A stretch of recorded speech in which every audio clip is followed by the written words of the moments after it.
中就写喽，中就中喽。这是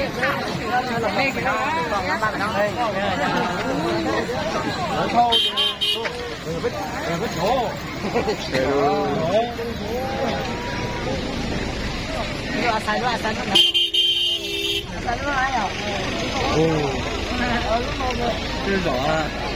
中係啦，就可以咯。我幫我偷咗嚟講，中國嘅。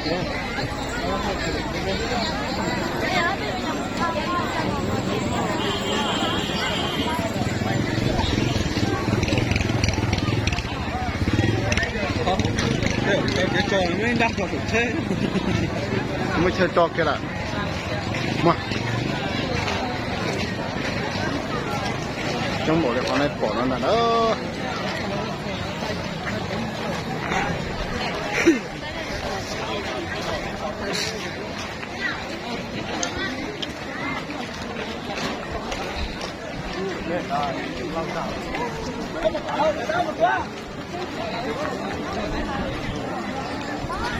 จะเกิดมุกเกี่ยว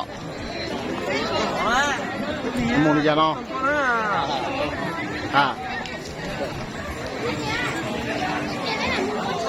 กูจะถ่ายมุกมาต่อไม่มุกต่อหรอกเราไปลง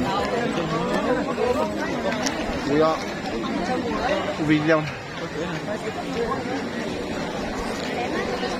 ตอนนอนแล้วมาว้าชั้นเนี่ย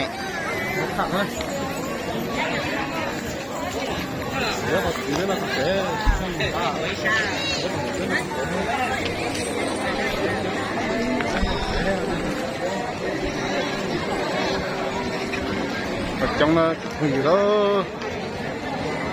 đi là có đi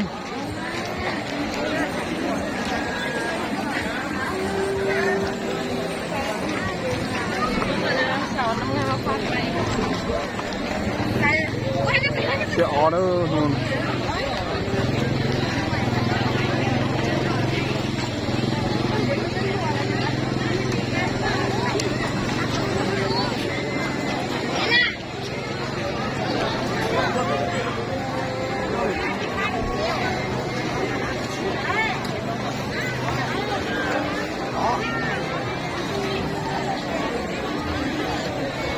có tới cùng cái lò vậy đó chụp gì đó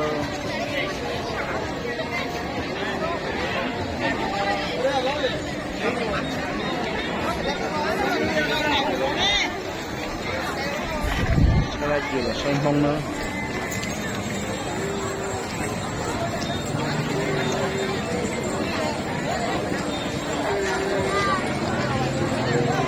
đây còn mà thì không trong gì nào nữa mà được cái nào đâu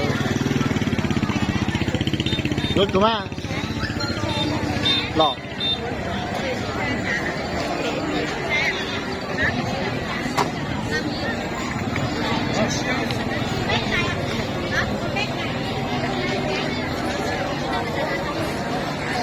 không được hả? Đâu? Không có. Có còn không có. Không có còn nó được.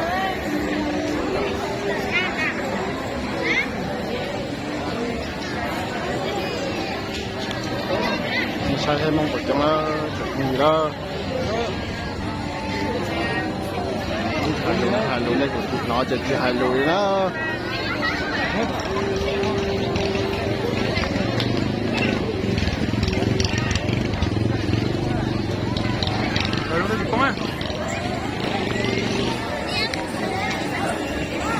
Một kilo.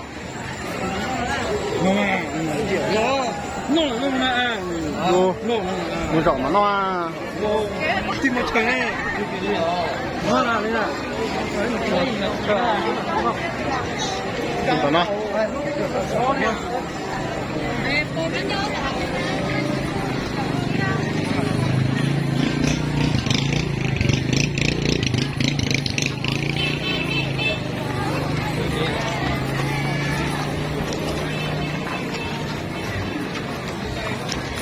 trong cái tia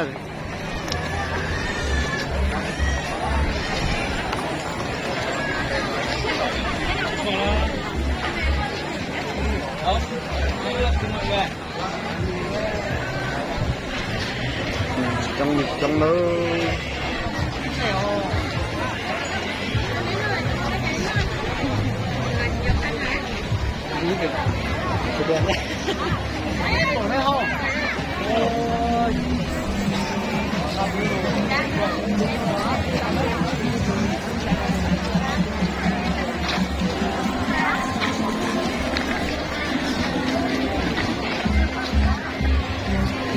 đây là ngắm bà đó.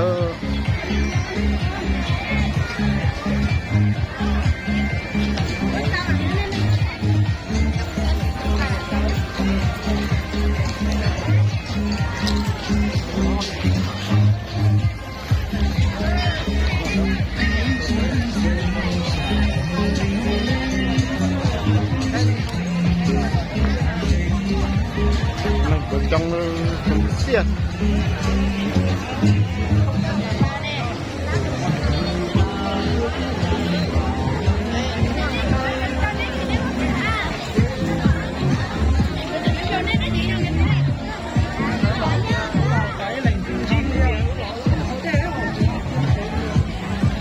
ô giờ chẳng cu luôn.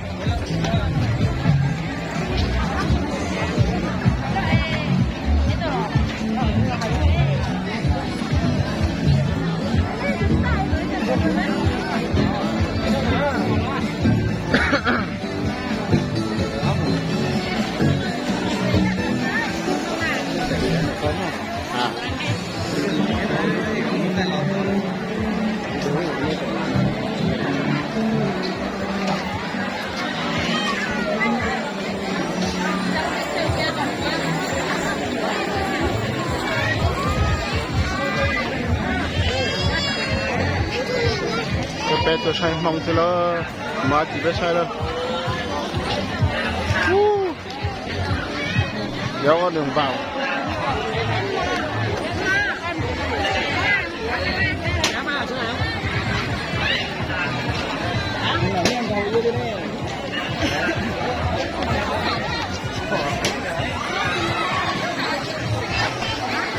Nhiều đứa xinh mà mình không thích con nó.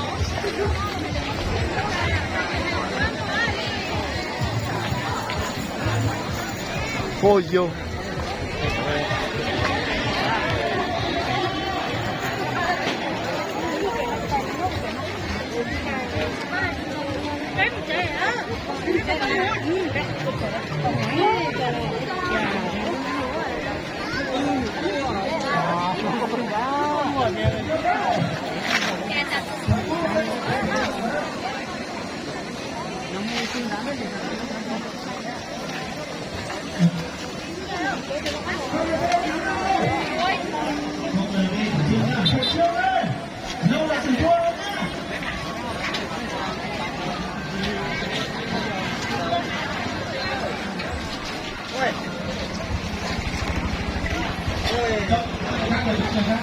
Chúng tôi không chờ được đâu.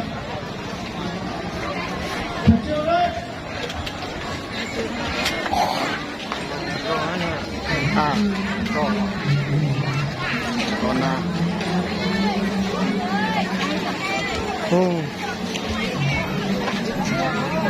đồng nhất. Câu lạc bộ chúng ta tập trung động viên ngay tại sân này để các trận đấu được liên tục. Thật chưa đấy. Các bạn có hiểu rồi.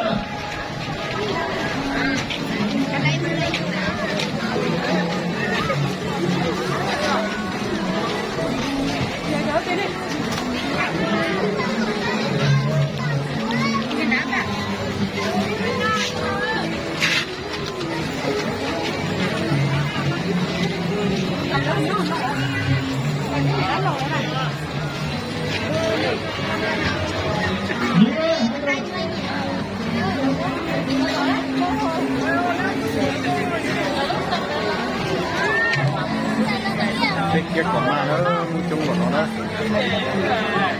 thì cho tôi về anh em mình trong ba set tôi nó được gì đó nó con này xin tôi sẽ